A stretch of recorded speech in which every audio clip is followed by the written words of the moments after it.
good way to start in protecting our elections and making sure we don't have foreign interference is what we've done in Colorado. We have a mail-in ballot, increases turnout by almost 50%. It's 30% less expensive, so I don't know how anyone can argue against it. We allow people to vote on election day. Everything is done electronically, but we have a paper backup for every single vote. So if there's any allegation of impropriety, of fraud, we can address it. More importantly, 5 years ago, I helped set up the National Center for Cybersecurity in Colorado Springs. Colorado Springs is not just the head of the location for NORAD, it's also where we have Space Command, which has primary responsibility for all the military for cybersecurity. We have a huge number of cybersecurity companies in Colorado, between 150 and 175 right now. We try to take that energy and put it in the National Center for Cybersecurity.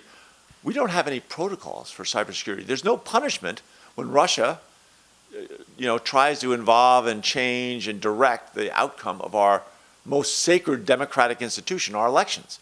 So one of my arguments for how we have to reform our international policy, we can't just be isolationists in terms of trade and our alliances, but we need to be talking to every other country in the world regarding things like cybersecurity, not to mention climate change, right? What we do for climate change is a drop in the bucket compared to what the rest of the world needs to do.